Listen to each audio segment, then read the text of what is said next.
ఇట్లా మీడియాతో ఆడుకుంటాం ఫేమస్ ఫేమస్ అని చెప్తేనే మొన్న ఒక ఆగస్ట్ లో ఒక వీకెండ్ నన్ను ఆడుకున్నారు మీడియాలో. అవునన్నా దీంట్లో అది ఉండాలి కదా డెఫినెట్ గా, అది ఉండకపోతే అలాగే సార్. అంటే అలా ఉంటేనే ఫాలోయింగ్ వ్యూవర్షిప్ పెరుగుద్ది, అంటే అలాగే ఫ్యాన్స్ పెరుగుతారు, అవి ఉండాలి. మరి ఏ స్థాయికి ఆడుకున్నారంటే నేను ఇంకా అసలు ఆస్తులు అమ్ముకుని దుబాయ్ వెళ్ళిపోయానని నాకు అర్థం కాలేదు. ఆస్తులు అమ్ముకునే అంత బ్యాడ్ పొజిషన్ లో ఉంటే దుబాయ్ ఎలా వెళ్తారో నాకు లాజిక్ అర్థం కాల. దుబాయ్ ఏదో పెద్ద ఏదో పల్లెటూరు లాగా అక్కడికి బాధపడుతున్నారు. వాళ్ళ రియాక్షన్ లాజిక్ అసలు ఉంటుందా? అదే కదా సింపుల్. అన్నట్టు రిచ్ బాధపడతారు కూడా, రిచ్ కూడా రిచ్ గా వెళ్ళారు వంశీ గారు. అన్న ఇది మైక్ పట్టుకొని మీరు మళ్ళీ సినిమా అడగరు, సినిమా చూడమని అడగను, అందుకని మైక్ లేకుండా ఇప్పుడు అడిగేద్దాం అలా ఏమన్నా. సో ఫస్ట్ అదే ఆ రోజు కొంచెం ఎక్సైట్ అయ్యాను నేను, బాగా ఎక్సైట్ అయ్యాను.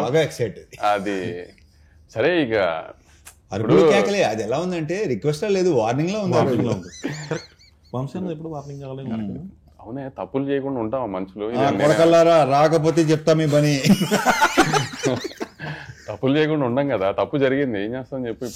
ఇప్పుడు నేనైనా ఎన్టీఆర్ గారు అయినా ఇప్పుడు ఒక ఆదిత్య చోప్రా అని ఒక పెద్ద మనిషిని యశ్వరాజ్ నమ్మాము.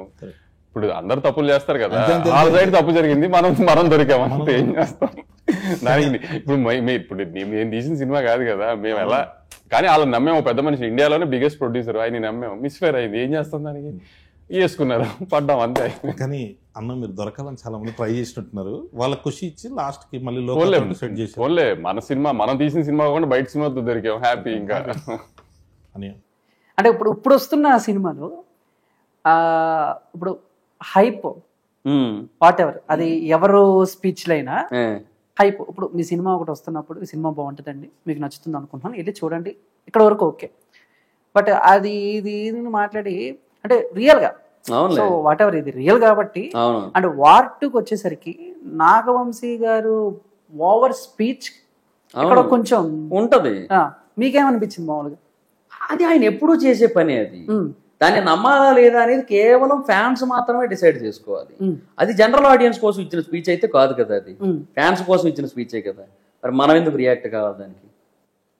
అంతే కదా, జనరల్ ఆడియన్స్ కోసం ఇచ్చారు ఆ స్పీచ్, అది పబ్లిక్ కోసం ఇవ్వలేదు. పబ్లిక్ ప్లాట్ఫామ్లో ఇచ్చి ఉండొచ్చు, ఎందుకంటే ప్రతి ఒక్క ఫ్యాన్ దగ్గరికి వెళ్ళి చెప్పలేడు కాబట్టి పబ్లిక్ ప్లాట్ఫామ్లో ఆయన అట్లాంటి ఒక స్పీచ్ ఇస్తాడు. జస్ట్ బికాస్ ఫ్యాన్స్ అదంతా విని ఏమో ఎగ్జైట్ అవుతారేమో, దేవరాకి చేసినంత ఎఫర్ట్ దీనికి పెడతారేమో తెలియదు కదా. సో అట్లాగా అనుకుని ఉండొచ్చు కదా. బట్ సేమ్ ఆయన ఇక్కడ తెలుగులో డిస్ట్రిబ్యూట్ చేసిన కొత్త లోకం మాత్రం సైలెంట్ గా వచ్చింది, సూపర్ హిట్ కొట్టింది, బాగా కొట్టింది.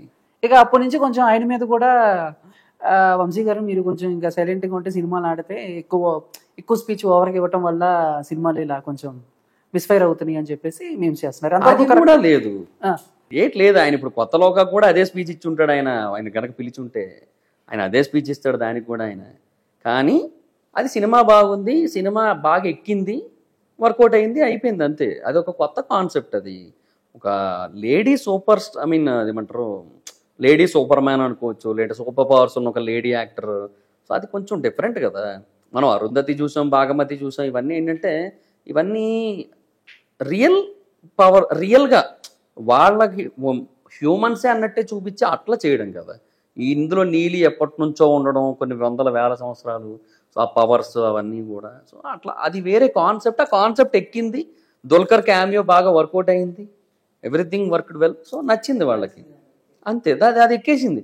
ఆయన అదే స్పీచ్ ఇచ్చినా సినిమా బాగుంటే వర్కౌట్ అవుతుంది, ఆయన అదే స్పీచ్ ఇచ్చినా సినిమా బాగోకపోతే వర్కౌట్ కాదు.